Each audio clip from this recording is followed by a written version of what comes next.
gracias a Dios, hermanos, porque podemos estar una vez más aquí. Vamos a ir entonces, hermanos, vamos a ir a Éxodo capítulo 30. Éxodo capítulo 30. Fíjense que estaba revisando mis archivos de video y hace un año iniciamos,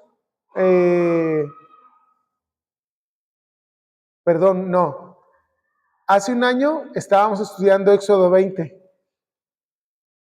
Es decir, en un año avanzamos 10 capítulos. Sí, de estudiar domingo a domingo. Entonces, hermanos, que Dios nos ayude. Amén. Entonces, tenemos Éxodo 30. Vamos a leer los versos del 11 al 16. Amén. Éxodo 30, versos del 11 al 16. Dice la palabra del Señor. Habló también Jehová a Moisés diciendo: cuando tomes el número de los hijos de Israel conforme a la cuenta de ellos, cada uno dará a Jehová el rescate de su persona, cuando los cuentes, para que no haya en ellos mortandad cuando los hayas contado. Esto dará a todo aquel que sea contado, medio ciclo, conforme al ciclo del santuario. El ciclo es de 20 jeras, la mitad de un ciclo será la ofrenda a Jehová. Todo el que sea contado de 20 años arriba dará la ofrenda a Jehová. Ni el rico aumentará, ni el pobre disminuirá del medio ciclo, cuando dieren la ofrenda a Jehová para hacer expiación por vuestras personas. Y tomarás de los hijos de Israel el dinero de las expiaciones y lo darás para el servicio del tabernáculo de reunión, y será por memorial a los hijos de Israel delante de Jehová para hacer expiación por vuestras personas. Tenemos, hermanos, no solo en este capítulo, sino hemos estado estudiando en el libro del Éxodo una serie de enseñanzas que de repente a primera mano parecieran muy ajenas o muy lejanas de nuestro entendimiento de qué implica esto para nosotros como cristianos, ¿no? Pudiéramos decir, ¿y esto de qué se trata, no? Pudiéramos decir incluso, pues ni le entendí, ¿no? Porque me habla de censos, me habla de contar al pueblo, y me habla de ofrendas, y me habla de que el medio ciclo y que la jera de no sé qué, y que de qué estamos hablando. Pues mira, hermano, es algo muy sencillo de entender a la luz de la palabra. Este verso, recordemos que estamos en el monte Sinaí, ¿cierto? Estamos en el monte Sinaí, ¿sí? Moisés está recibiendo de parte de Dios una serie de instrucciones para el pueblo en relación al tabernáculo. Preguntarte, ¿en este momento el tabernáculo está construido? No. ¿Sí? O sea, Moisés está recibiendo de parte de Dios toda una enseñanza de cómo tienen que construir el tabernáculo, pero el tabernáculo en este momento no existe. Por lo tanto, Dios le está hablando a Moisés cosas que van a ocurrir ¿cuándo? En el futuro. ¿Cierto? Incluso cosas que van a suceder ya cuando el pueblo está en la tierra prometida. ¿Va?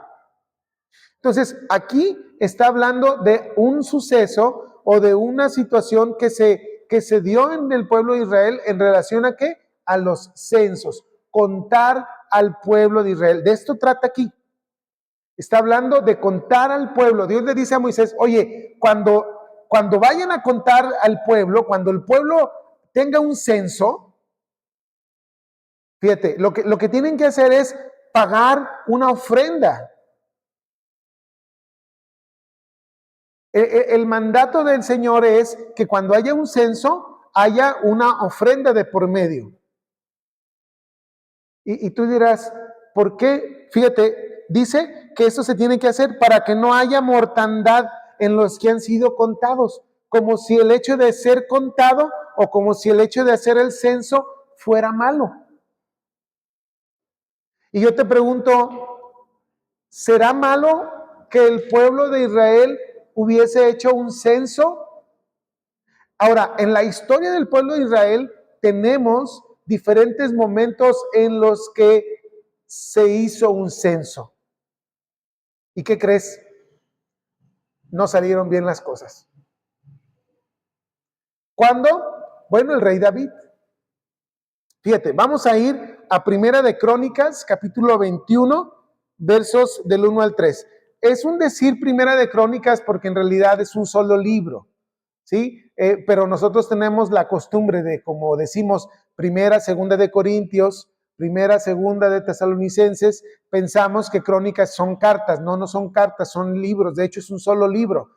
En la estructura de la Biblia hebrea aparece Crónicas como un solo libro, Reyes aparece como un solo libro, Samuel aparece como un solo libro, ¿va? Pero es la forma en la que nosotros tenemos la estructura de nuestra Biblia. Ahora, tenemos pues entonces, primer libro de Crónicas, capítulo 21, versos del 1 al 3. Amén. Fíjate bien, hablamos en el Éxodo, dice el Señor a través de Moisés, de cómo deben de hacerse los censos y que se tiene que dar una ofrenda.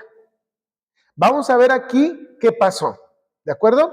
Fíjate, vuelvo a repetir, Primera de Crónicas, capítulo 21, versos del 1 al 3. ¿Ya estamos todos ahí? Amén. Dice la palabra del Señor. Pero Satanás se levantó contra Israel e incitó a David a que hiciese censo de Israel. O sea, fíjate, aquí hay una situación. David, vamos a ponerlo en estos términos para entenderlo, porque tú puedes decir, ¿cómo que Satanás se levantó contra Israel e incitó a David? ¿Pero qué no? David era un hombre conforme al corazón de Jehová. Sí, pero así como David, tú y yo somos tentados. Aquí no menciona la palabra tentación, pero no es otra cosa más que qué, más que David fue tentado. ¿Tentado a qué? A hacer un censo. Ahora tú puedes decir, ¿será una tentación para David hacer un censo? Pues fíjate que sí. Ahorita tú vas a entender por qué. Y dijo David a Joab y a los príncipes del pueblo, id, haced censo de Israel desde Berseba hasta Dan, es decir, todo el territorio de Israel, desde el norte hasta el sur.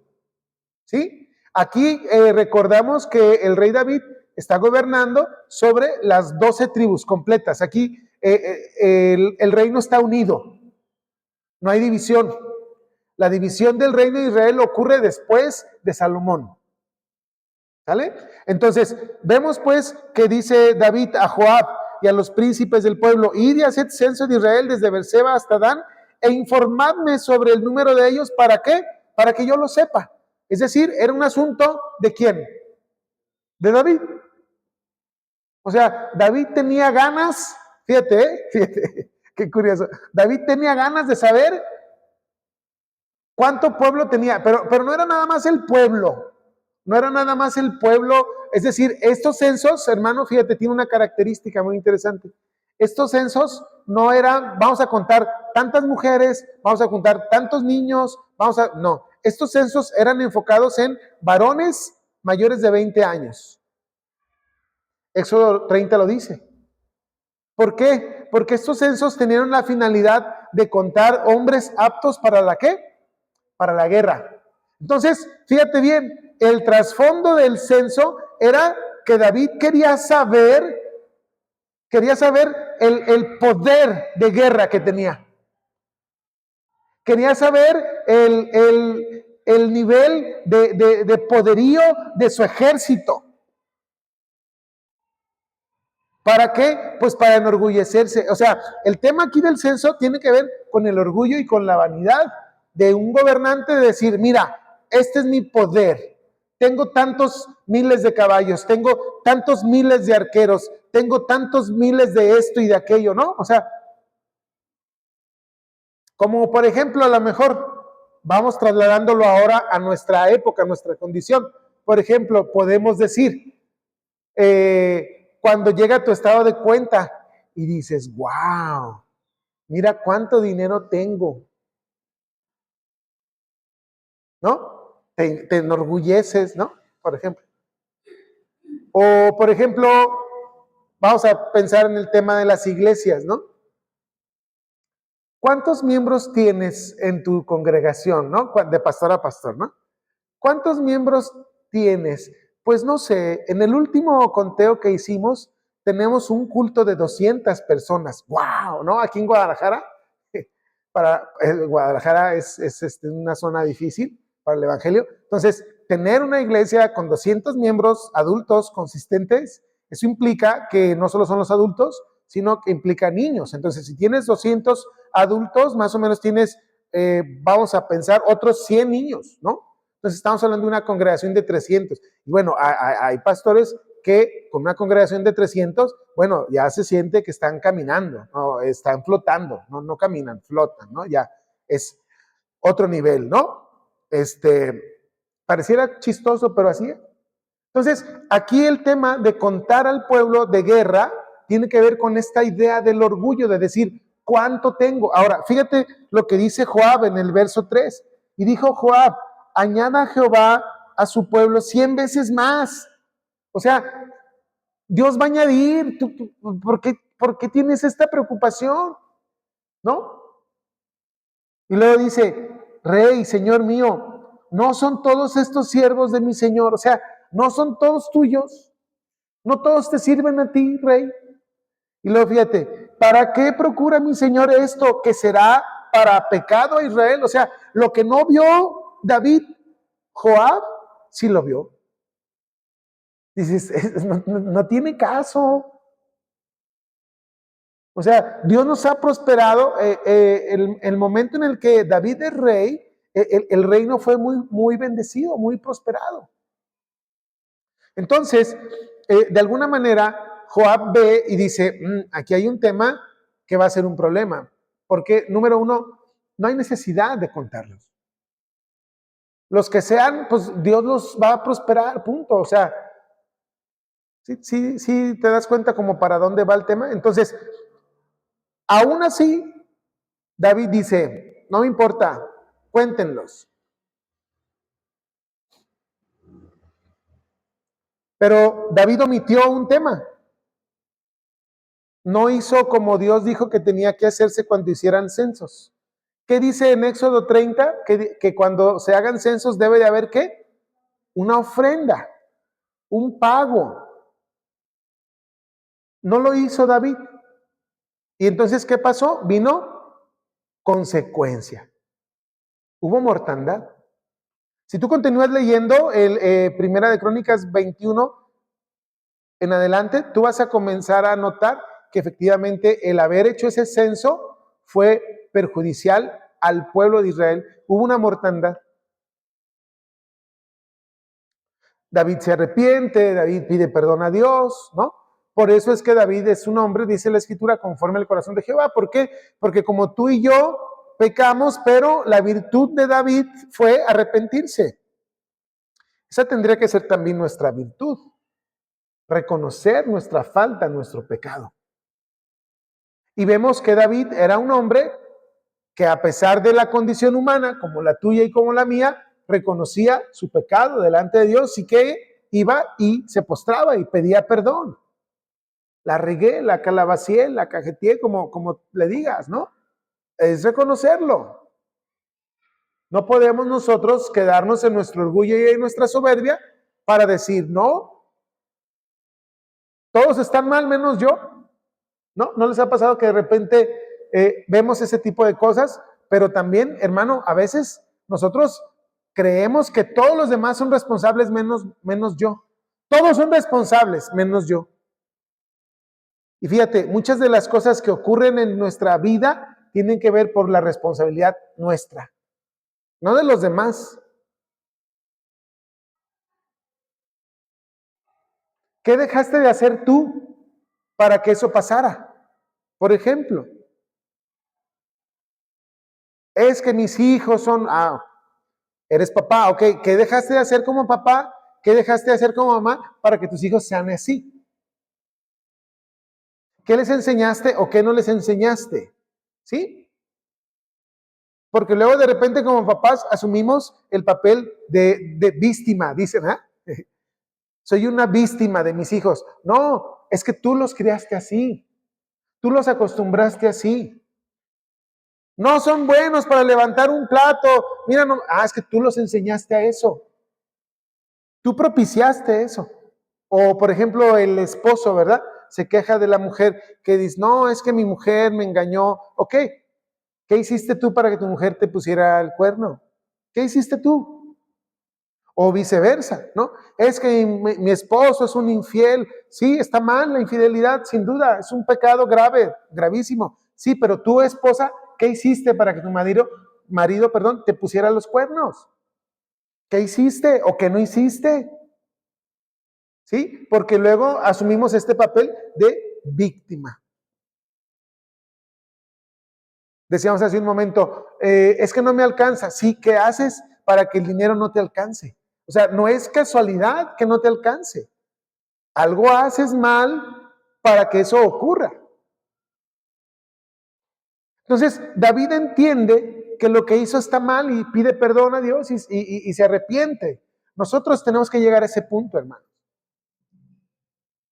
Entonces, vemos cómo David pasó por alto una ordenanza y entonces fue tentado y David cayó en la tentación. Y tú dirás, ¿qué hizo David? En este caso no se trataba de un pecado sexual como lo fue el adulterio con Betsabé. No se trata de eso, pero es exactamente lo mismo porque desobedeció a Dios en una ordenanza. ¿Sale? Ahora, fíjate qué interesante es esto, porque este pasaje tiene un paralelo en Segunda de Samuel. Vamos a verlo. Fíjate, fíjate. Segunda de Samuel, capítulo 24, versos del 1 al 3. Segundo libro de Samuel, capítulo 24. Mira, hermano, yo pudiera este verso que vamos a leer, obviarlo, pero tenemos que verlo, ¿sí? Porque después tú te lo vas a encontrar y vas a decir, oh, pues, en un lado dice una cosa y en otro lado dice otra cosa, ¿no? Porque luego la gente dice que la Biblia tiene contradicciones y muy probablemente te van a señalar estos dos pasajes. Porque si los leemos así, aparentemente hay una contradicción. Fíjate bien, ya lo tienes ahí. Fíjate lo que dice. Le voy a dar lectura yo, ¿va? Dice la palabra del Señor. Volvió a encenderse la ira de Jehová contra Israel e incitó a David contra ellos a que dijese, ve, haz un censo de Israel y de Judá. A ver, ¿sí notas la contradicción aparente? En el verso de Crónicas dice que Satanás, ¿qué? Incitó a David a que hiciera el censo. Pero aquí pareciera que Dios fue el que promovió en David el que hubiera el censo, ¿cierto? ¿Sí? ¿Cuál es la realidad, hermano? Mira, fíjate bien, te lo voy a plantear en estos términos. A ver si con el ejemplo nos ayuda a entender las cosas, ¿no? En el año 1999, hace un ratito ya, año 1999, el equipo de fútbol del Atlas jugó una final de fútbol contra el Deportivo Toluca en la Ciudad de México, allá en Toluca, ¿no? Estado de México. El Atlas tenía 50 años que no llegaba a ninguna final, bueno, llegó ahí a esa final. El partido cerrado, empataron, un partidazo, se van a penales. Iban 1-1. Falló el Toluca. Si metía gol el Atlas, tenía todo para ser campeón. ¿Sí? O sea, en ese momento el jugador del Atlas tenía todo para coronar a su equipo campeón. ¿Qué crees que pasó? Falló. El Toluca va y lo mete y el Toluca fue campeón. Tenía todo para meter la pelota y ser campeón. Bueno, este ejemplo quiero que lo traigamos a este punto. David tenía todas las condiciones para negarse a esta tentación. Dios había ya puesto todas las condiciones para que David, al ser tentado, David dijera, no voy a hacer el censo. No lo voy a hacer. Él en su corazón, sí, seguramente como tú y yo, a ver, hermano, seamos honestos. Cuando tú tienes una tentación, ¿con quién la debates? ¿Cómo estás en ese proceso? ¿La hago, no la hago? ¿Con quién lo consultas? ¿No es un asunto interno tuyo? Y si lo hago, pero luego no, si lo hago es que esto se trata. Y tienes todo, tú y yo tenemos todo para decir no a esa tentación. Dios ha puesto todas las condiciones para que tú y yo digamos, no lo voy a hacer. Para que ante ese mensajito que te llegó, tú digas, lo voy a ignorar, es más, lo voy a bloquear, es más, no quiero nada con esta persona. Tú tienes todo para hacer eso. Tienes todo para parar. Tú y yo tenemos todas las condiciones para parar, ¿sale? O sea, las cosas no pasan porque es que pasó lo que tiene que pasar. No, pasaron porque tú quisiste que pasara. O pasó porque yo quise que pasara. Sí, por mi debilidad, por lo que tú quieras y gustes. Pero Dios estableció las condiciones para que todo mundo, incluyendo al rey David, pudiera resistirse ante las acechanzas del enemigo. Como Adán y Eva. Es todavía más claro ahí.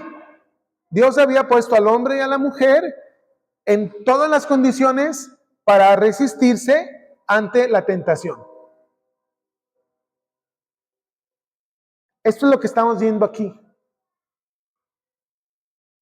Y tú podrás decir, ¿Dios permite que el diablo actúe? Pues sí. Ahora, ¿Dios está de acuerdo con lo que el diablo hace? No. Por eso dice la Escritura que también en el fin de los tiempos va a ser echado al lago de fuego por toda la eternidad.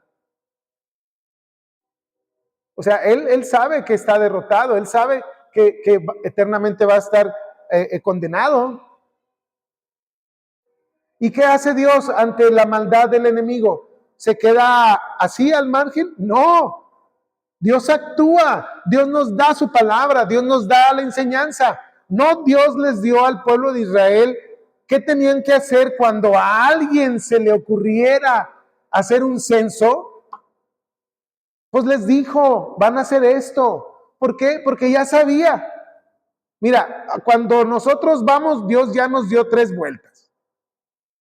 O sea, a Dios no le va a tomar por sorpresa absolutamente nada.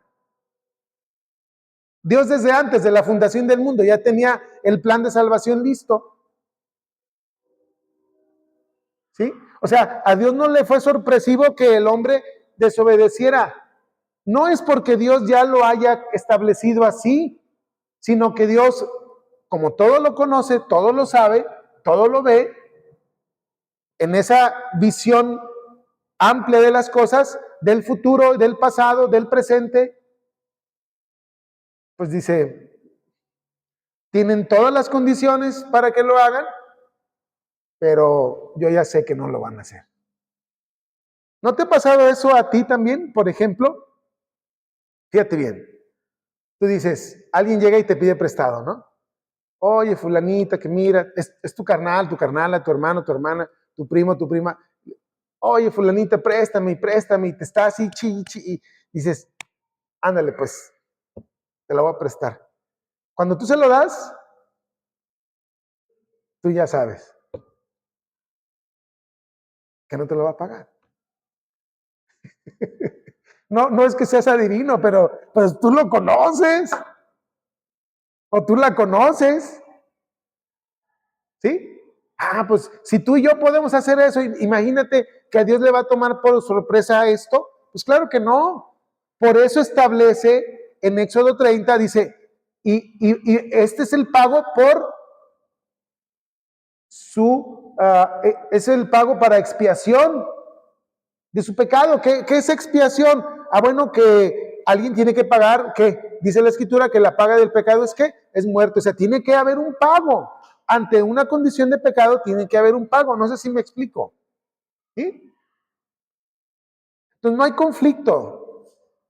Lo que pasa es que a veces nosotros no comprendemos, pues, que cómo Dios de alguna manera, en su voluntad amplia,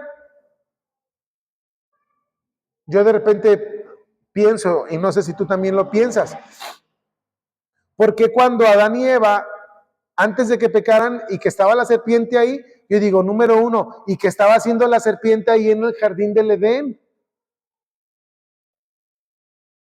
¿Por qué Dios no intervino? Ah, entonces es responsabilidad de Dios. Sí, ya les había advertido. A Adán le dijo, ¿no? ¿Pero qué? Pues Adán atendió más a su mujer que a la instrucción que Dios le había dado. ¿Sí, sí nos damos cuenta? O sea, el pecado no es responsabilidad de Dios, el pecado es responsabilidad del hombre. O sea, no es un tema de que, es que ¿por qué Dios lo permitió? Ah, no, Dios no lo permite. Si tú ves la palabra es muy clara. El hombre que pecare de cierto morirá, punto. Así está escrito. Es más, hermanos, si nos vamos a la ley de Moisés, vamos a ver situaciones que decimos, ay, caray, qué bueno que esto ahora a nosotros ya no nos debemos de llevar así.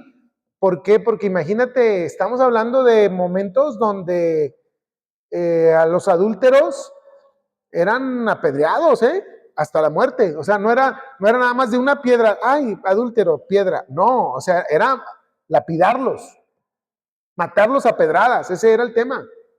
¿Te imaginas cuántos no estuviéramos ya muertos? Sí, hermano, hermana, pues es que, como dice un dicho, entre gitanos no nos leemos las manos, ¿verdad? Sí, ¿quieres que te diga por qué? Bueno, la escritura dice, el Señor Jesús dice que cuando un hombre ve con deseo a una mujer, ya cometió adulterio. Y aunque no lo dice así, también cuando la mujer desea a un hombre en su corazón, pues también ya. Porque no es nomás del hombre hacia la mujer, también es de la mujer hacia el hombre. O sea, ¿qué quiere decir esto? Pues que todos tenemos esta condición de pecado. Entonces, en este conocimiento, así como cuando te digo este ejemplo de que tú ya sabes quién viene a pedirte prestado y ya sabes que no te va a pagar y aún así se los prestas, y luego que te dicen, ¿por qué se los prestaste? Ya sabías que no te los iba a pagar. Pues sí, pero pues me confié, pensé que sí me los iba a pagar. Bueno, Dios así también. Dios nos da instrucción, huerto del Edén, y Dios espera que Adán actúe, ¿qué? En consecuencia de lo que él dijo.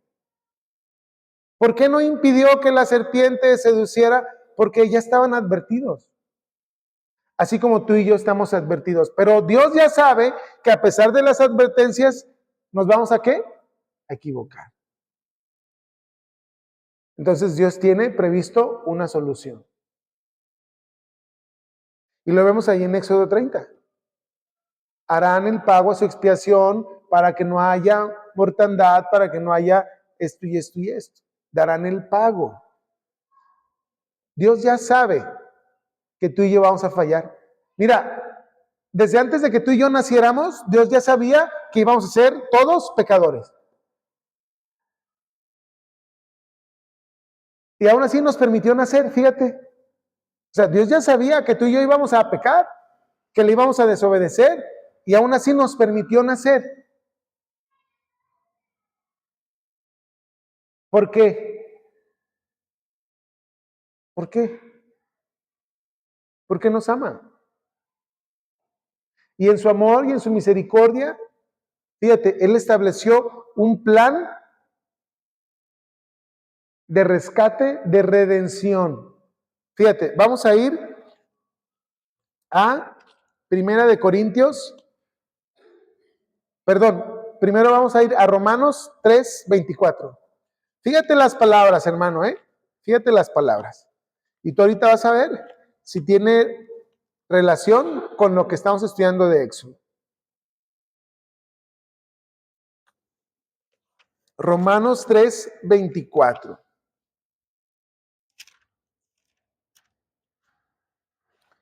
¿Ya lo tienes? Fíjate lo que dice. Es una disertación que el apóstol Pablo está desdoblando en relación a qué? En relación a la justicia por medio de la fe. Amén.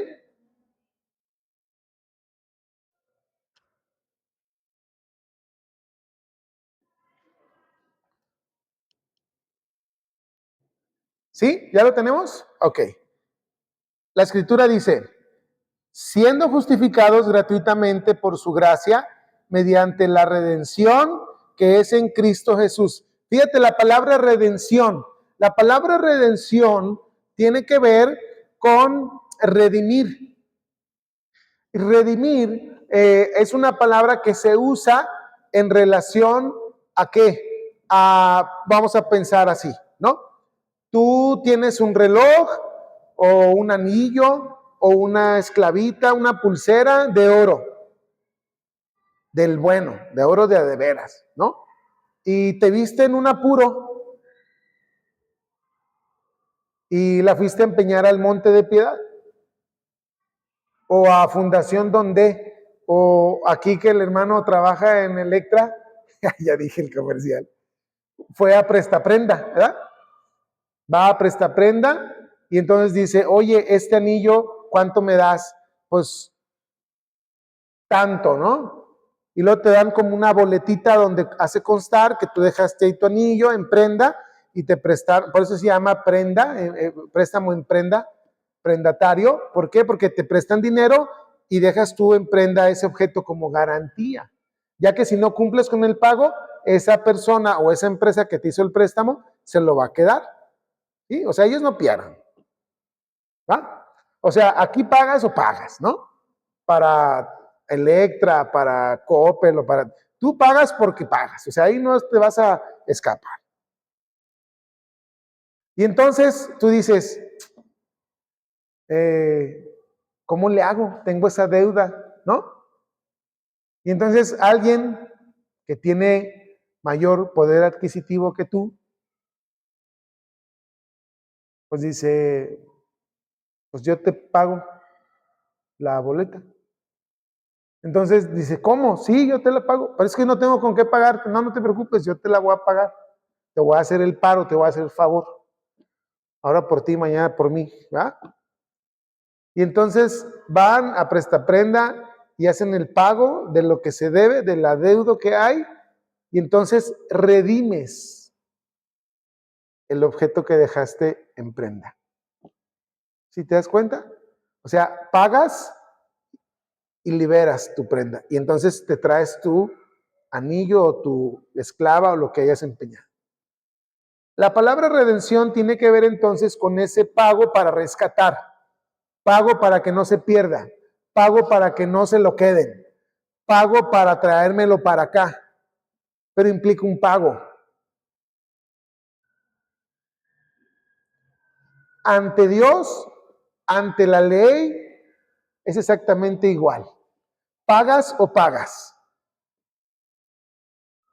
En este caso, fíjate lo interesante, es de que a ti y a mí no nos alcanza ni con nuestra vida. El pecado es tan grave que no nos alcanza pagarlo ni con nuestra propia vida. Y entonces Dios es consciente de ello. Dios sabe desde antes de que naciéramos que al momento de nacer, tú y yo nos íbamos a convertir en hombres y mujeres, ¿qué? Pecadores. O sea, eso ya está.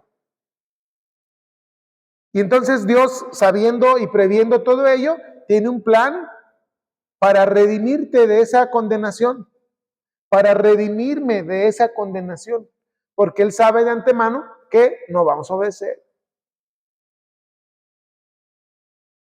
Y entonces ocurre lo que dice aquí Romanos. Siendo justificados, ¿cómo? Gratuitamente. Es decir, el Señor paga, pero a ti y a mí Él no nos cobra. ¿Sí te das cuenta? Por eso habla de siendo justificados gratuitamente por su gracia. O sea, Él nos pagó la deuda, pero Él a nosotros no nos cobra esa deuda.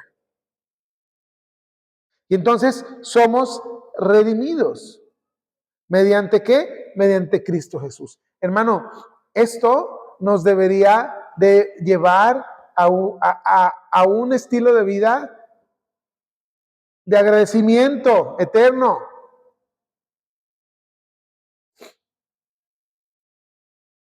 Esto nos debe de transformar. Si esto no nos pega, si esto no nos transforma, si esto no nos impacta, hermano, no hay nada que pueda impactar tu vida.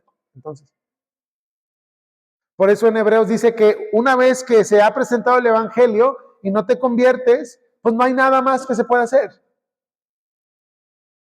O sea, el Evangelio, la muerte de Cristo, es la mayor expresión de amor, de misericordia y la única oportunidad de salvación que tiene el hombre, que tiene la mujer, que tiene la raza humana. Es la única. No hay otra. Y si tú o yo desechamos esto, pues no hay nada que se pueda hacer.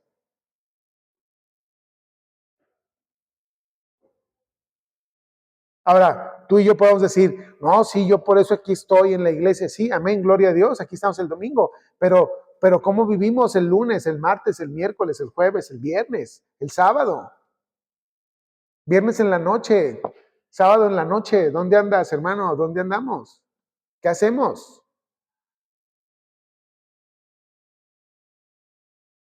O sea, porque a veces sí decimos con las palabras algo, pero con nuestros hechos hacemos otra cosa. Entonces, somos redimidos por Cristo. Esto, vuelvo a insistir, esto debería de impactar nuestras vidas, de transformar nuestras vidas, de llevarnos a tomar decisiones importantes en nuestras vidas. Por ejemplo, ¿qué decisiones, hermano? Pues tú y yo sabemos. Voy a poner un ejemplo nada más por ponerlo. Ya no contestar esas llamadas de esa persona. A decir, pastor, me está espiando. No, pero pues es que sí. Ya no ver esas páginas de internet que ves, o ya no estar pensando en esas cosas que piensas,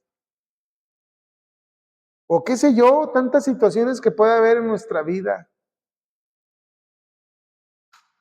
Entonces, somos pues redimidos por la sangre de Cristo, gratuitamente, por su gracia, por su amor, por su misericordia. No lo mereces, ni yo lo merezco, pero Dios ya lo tenía previsto.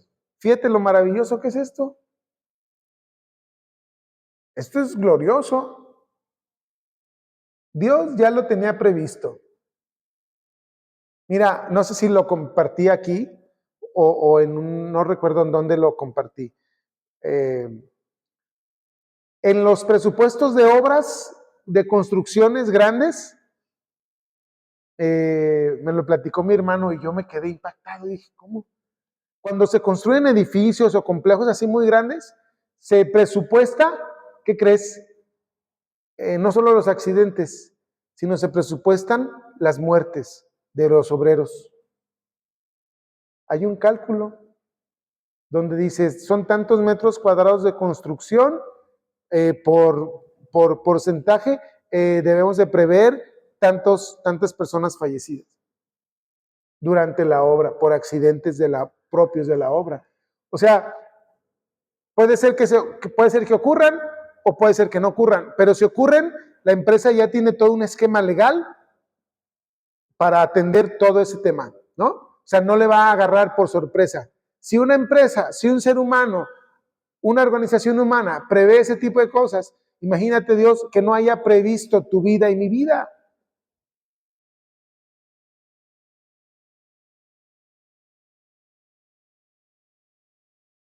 O sea, Dios ya sabe.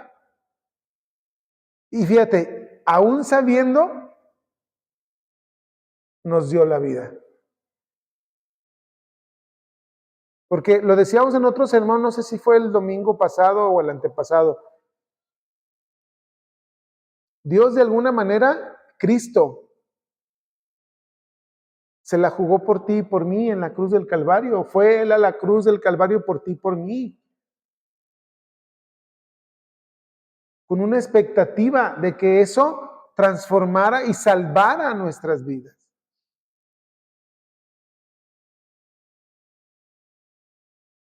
Entonces, para concluir, Primera de Corintios, capítulo 6, verso 20. Fíjate. Y con esto cerramos. Primera de Corintios, capítulo 6, verso 20.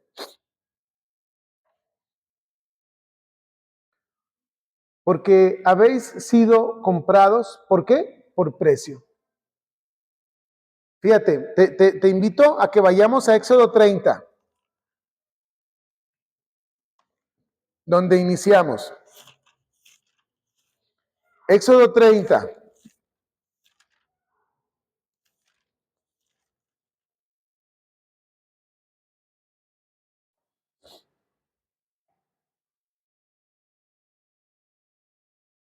Cuando tomes el número de los hijos de Israel conforme a la cuenta de ellos, cada uno dará a Jehová el rescate de su persona, la redención de su persona, el rescate, el pago.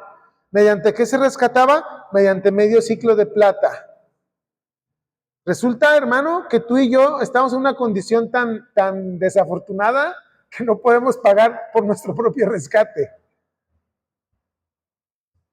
Pero fíjate, el amor de Dios es tal que ha provisto un pago para tu rescate. Fíjate qué bendición, hermano. Primera de Corintios 6:20 dice eso, porque habéis sido comprados por precio. O sea, ¿qué quiere decir? Que Cristo pagó, Cristo le costó su vida, hermano. Mira, velo así, de esta forma, para que tú y yo estuviéramos aquí sentados ocupando esa silla, a Cristo le costó su vida, su sangre, su cuerpo.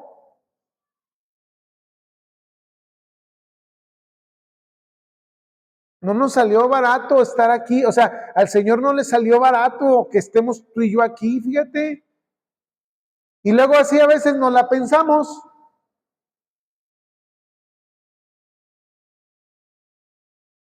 Digo, no la pensamos porque me incluyo, ¿no? En nuestra carne, ¿no? Pero dice que fuimos comprados por precio. Y luego, entonces el apóstol Pablo continúa, glorificad pues a Dios en vuestro cuerpo. O sea, ya sabemos que no le vamos a pagar nunca, no hay con qué pagarle a Dios lo que ha hecho por nosotros, jamás. Pero el apóstol Pablo dice, no se trata de pagar. Favor con favor se paga, no hay favor que tú y yo podamos hacer para jamás en la vida. Pero sí se trata de lo siguiente, dice el apóstol Pablo, glorifica pues a Dios en tu vida, en tu cuerpo. O sea, agradécele a Dios que te ha rescatado, carnal. O sea, agradécele a Dios, hermano, hermana. ¿Cómo? Con tu vida.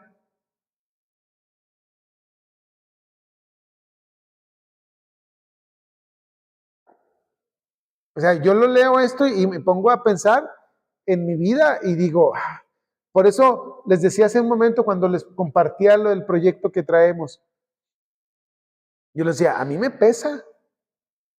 ¿Por qué? Porque veo mi vida y digo, ¿estoy glorificando a Dios? ¿Mi vida glorifica a Dios? En mi caminar glorifico a Dios, en mi vivir glorifico a Dios, en mi hablar glorifico a Dios, en mi corazón, en lo que aquí yo siento, en lo que aquí hay, glorifico a Dios. O sea, yo me lo cuestiono y te invito, hermano, a que lo hagas.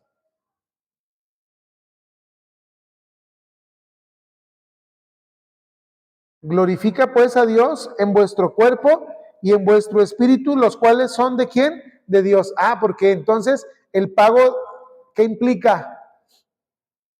Que ya no eres ahora esclavo del pecado y de la muerte, sino que ahora le perteneces ¿a quién? A Cristo. O sea, ya no le perteneces al mundo, ya no le perteneces a las tinieblas, ya no le perteneces a ese reino de maldad. Dice el apóstol Pablo, trasladándonos del reino de las tinieblas al reino de la luz. Qué hermoso. Entonces, Tu cuerpo ya no es tuyo. Tus manos ya no son tuyas. Tus pies ya no son tus pies. Tu boca ya no es tu boca. Tus ojos ya no son tus ojos. Así que ya no puedes dar a tus ojos lo que tus ojos quieren ver. Así es que ya no puedes darle lo que tu lengua quiere. Así es que ya no le puedes dar a tus pies lo que tus pies te piden. Porque ya no es tuyo, ya no me pertenece. Este cuerpo ya no me pertenece. Por lo tanto, si ya no me pertenece, ya no puedo decidir yo. Ahora, ¿quién tiene que decidir sobre este cuerpo?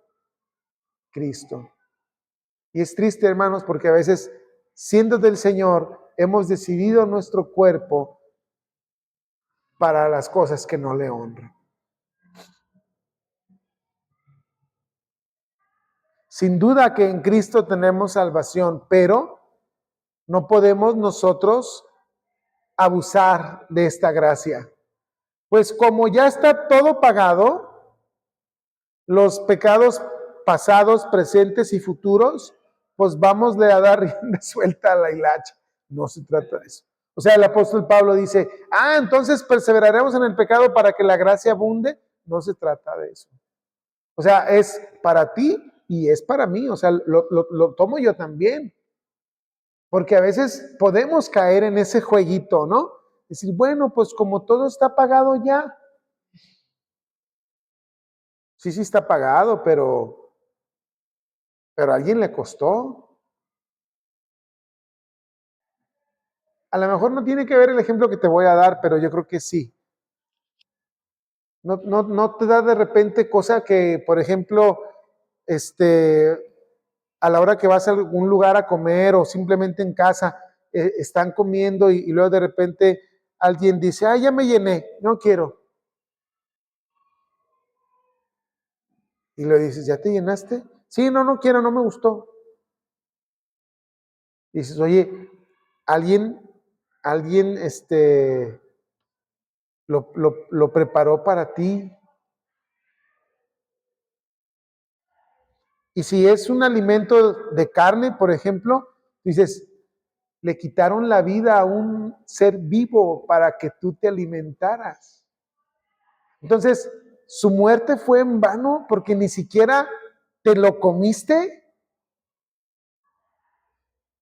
O sea, pobre cerdito. Tú dices, no, ya me llené, ya. Y dices, ¿y la muerte del cerdito fue en vano? ¿La muerte del pavo fue en vano? ¿Porque el Señor ya no quiere? ¿O porque no le gustó a la señorita? No hagamos que la muerte de Cristo sea en vano para nosotros. No, ya no quiero. Córtenla, los hermanos córtenla los hermanos.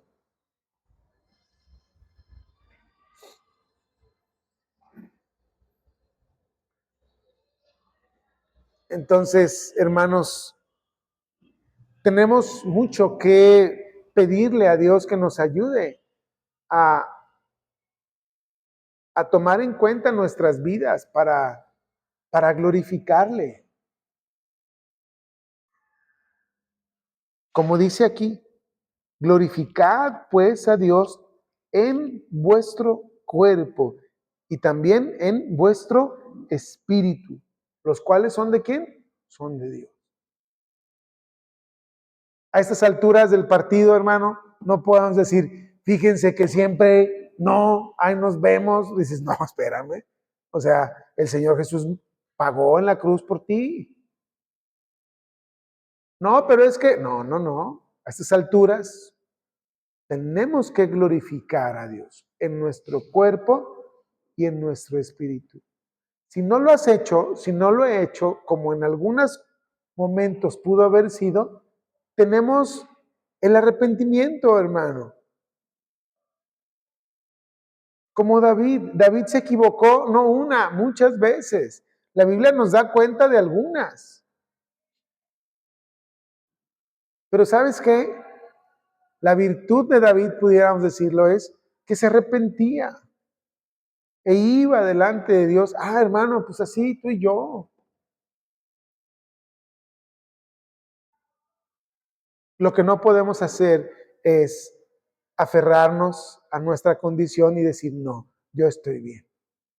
No, esto no es pecado, esto está bien.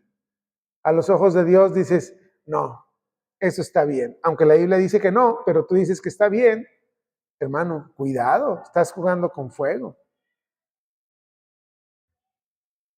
No tenemos más que, ¿sabes qué? Doblar las manitas, doblar las rodillas y reconocer, Señor, he pecado contra el cielo y contra ti. No te he glorificado como corresponde. De verdad, hermanos, eso yo se los digo sinceramente. Y digo, no he glorificado a Dios como corresponde, con mi cuerpo y con mi espíritu. Pero al mismo tiempo, qué bueno que Dios me permite darme cuenta. ¿Para qué? Para corregir. ¿Ya te diste cuenta, hermano? ¿Ya te diste cuenta, hermana? ¿Sí? Corrige. Arrepiéntete. Nos arrepentimos, arrepintámonos, ¿no? Y volvamos a este anhelo de glorificar a Dios con nuestro cuerpo y con nuestro espíritu. Amén. Vamos a orar. Amado Padre Celestial, te damos las gracias